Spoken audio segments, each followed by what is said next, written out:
Ito ay radio-controlled na eroplano na inilulunsad gamit kuryente at magnet sa electromagnetic rail launcher, tulad ng makabagong sistema ng paglulunsad sa aircraft carrier. Ngayon, gumawa ako ng katulad na launcher ilang taon na ang nakalipas na kaya magpalipad lang ng mga paper plane at maliliit na glider, at ang lumang launcher na yon ay nangangailangan ng komplikadong electronics para gumana. May naisip akong paraan para gawin itong purong mekaniko na sana ay gawing mas simple at mas malakas ito. Inisponsoran ng Kiwi Co ang video na ito. Pag-uusapan pa natin sila mamaya. Ito na ang unang prototype, may 4 na magnet na nakakabit sa relays.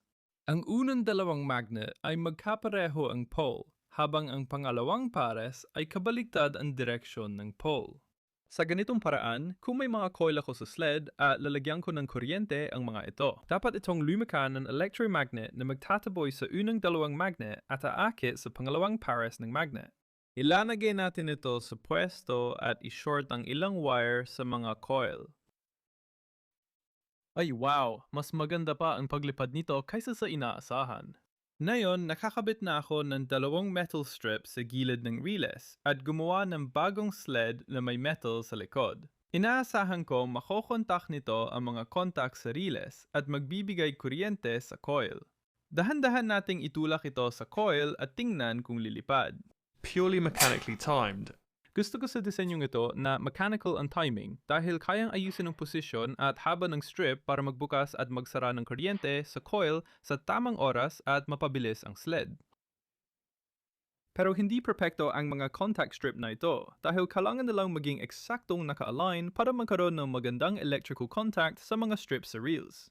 Pero sa tingin ko, may alam akong solusyon. Marami sa inyo siguro ay nakalaro na ng scale electric na kotse na tumatakbo sa track na may metal strip sa gitna para magbigay ng kuryente sa motor ng kotse sa pamamagitan ng maliliit na brush sa ilalim.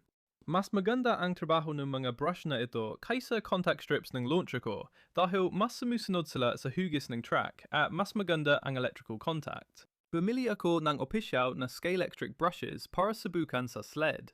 May maliit na problema, hindi sila pwedeng isolder dahil hinihigop nila ang solder at nagiging solidong piraso. Ang pinakamadaling solusyon na nahanap ko ay gumamit ng metal strip na tiniklop para gumawa ng custom na crimp na pwedeng isolder nang hindi nadidikitan ng solder ang brush. Nang makakabit ng mga brush sa sled, gumana ito ng maayos.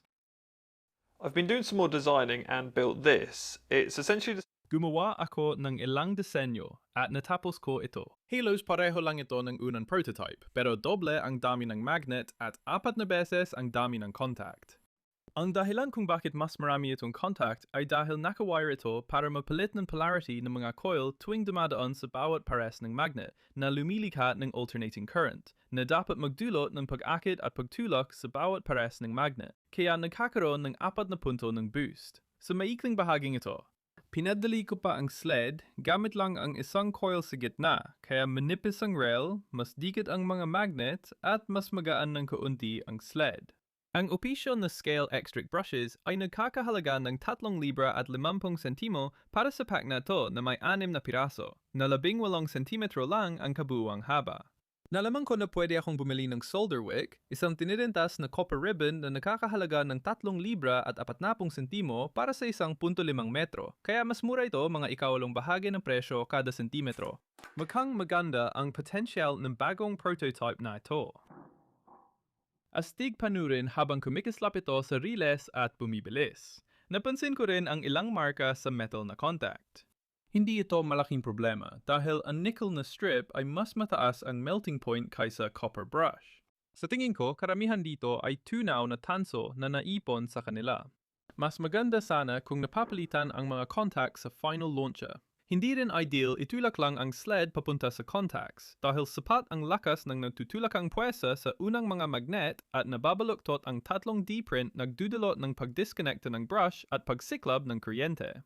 Kaya kailangan kong gumawa ng high power switch para simulan ang paglulunsad. Para sa finaw na disenyo, print ko ang magnet mount gamit ang Formlabs Form 4 na gumagamit ng UV curable resin sa pagprint. Dapat mas matibay ito kaysa dati at maiwasan ang pagbalukto na nagdudulot ng pagdisconnecta ng brush. Dagdag pa, maganda talaga ang pagiging transparent nito.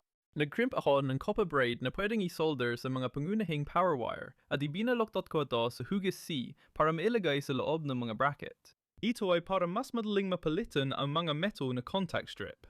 Kaya, sa pamamagitan ng pagyuko sa kanila sa isang particular na anggulo, maaari silang ipasok sa mount nang hindi na kailangan ng solder, kaya madali silang tanggalin at palitan kung masira man.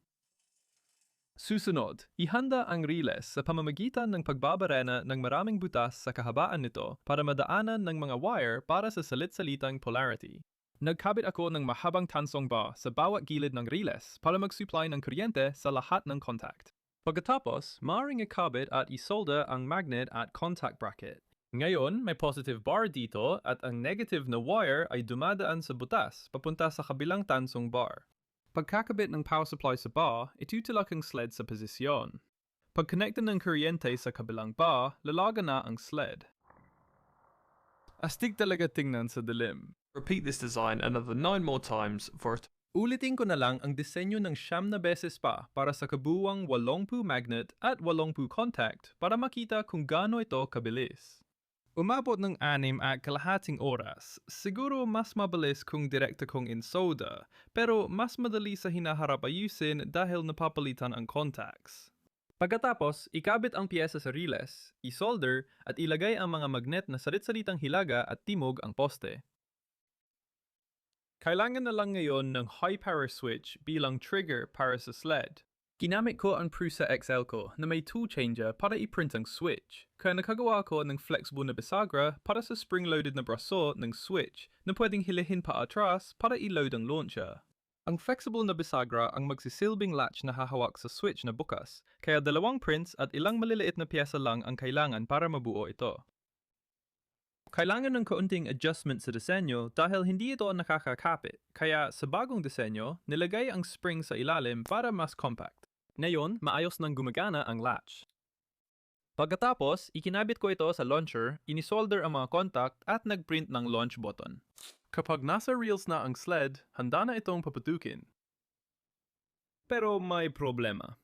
Ang panonood sa switch sa slow motion ay nagpapakita na merong maraming bounce dahil sa momentum ng braso kapag tumama ito sa mga contact, na maaring hindi mukhang malaking bagay dahil halos hindi ito nakikita ng mata ng tao.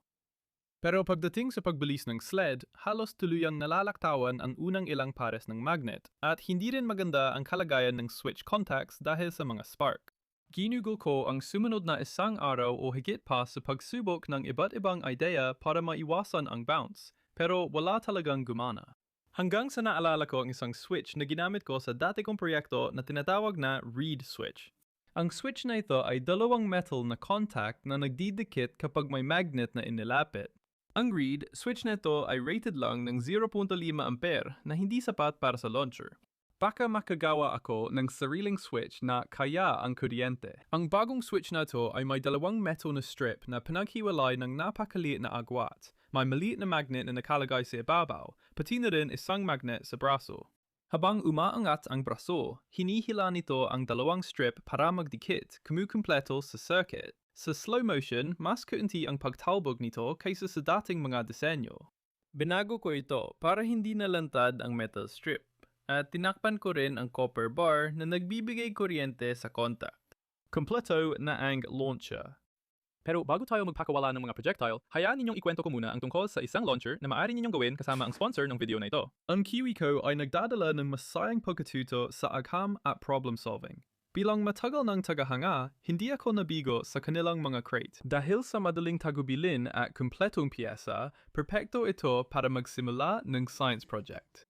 Sana noon pa ako nagkaroon ng Kiwi Co crate dahil mahusay itong pagsasanib ng paggawa at pagkatuto. May kasamang magasin na nagpapaliwanag ng konsepto sa agam gaya ng inertia sa pamamagitan ng comics at dagdag na eksperimento gamit ang gamit sa bahay.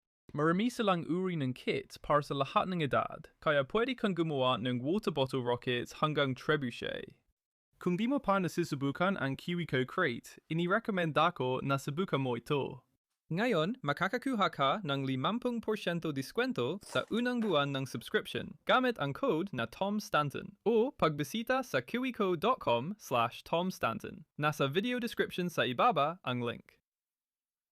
Nakalok na at ready ng gamitin. Ayos pa? Tatlo, dalawa, isa. Wow, tingnan mo. Nag-i-spark hanggang ibaba.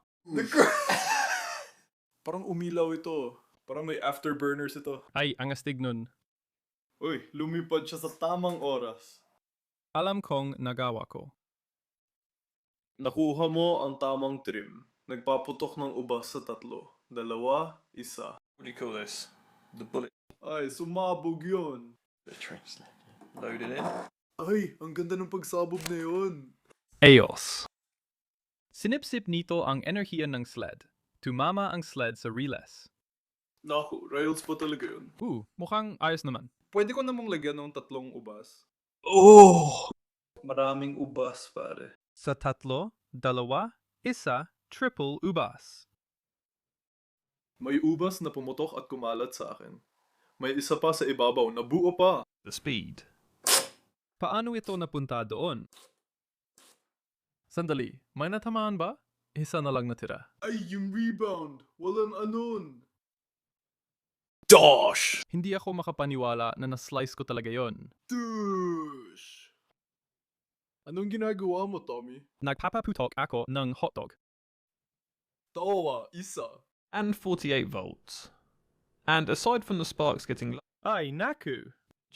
it's clear the 200 Para siyang oud. Tama, meron tayong... Anong tawag mo dito?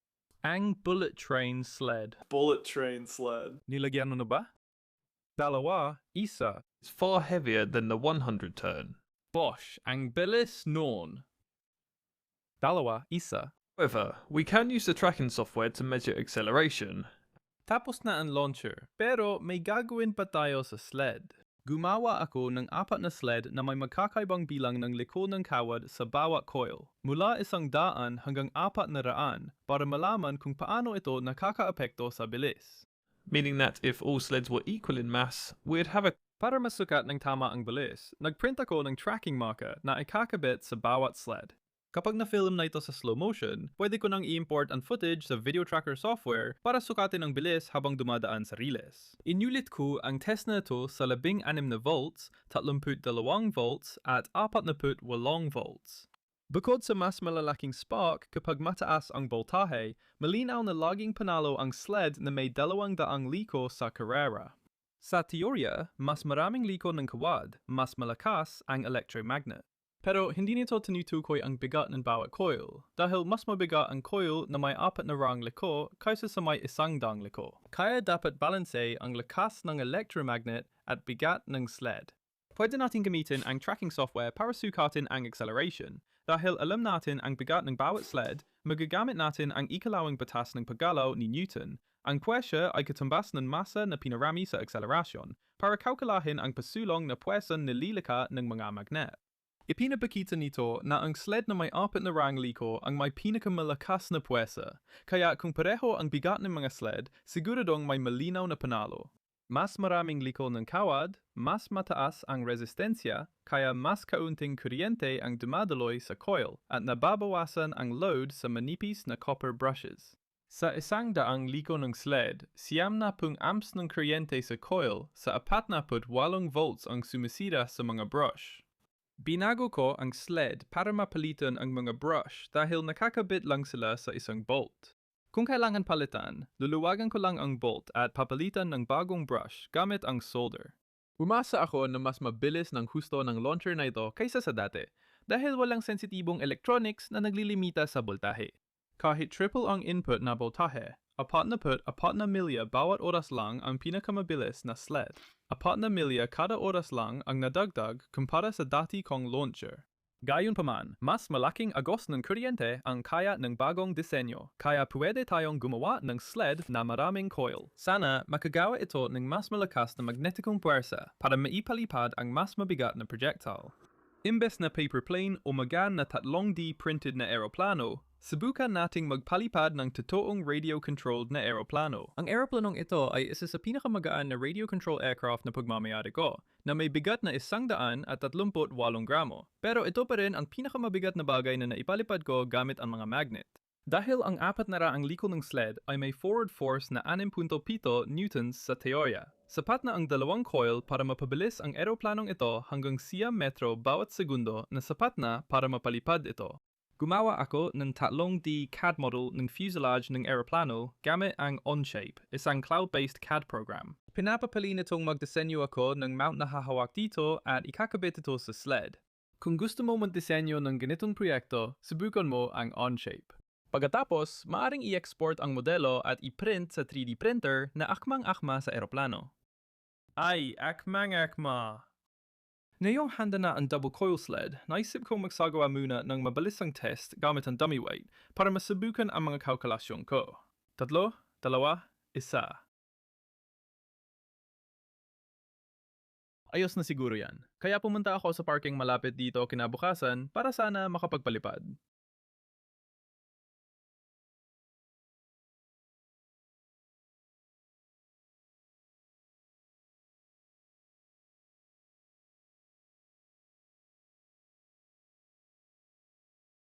Ang kabuuan bigat ng eroplano at sled ay 220 gramo at umabot sa bilis na 10.2 metro bawat segundo o 22.8 milya bawat oras sa loob ng 1 ika-10 segundo na mas mabilis kaysa sa inaasahan ko.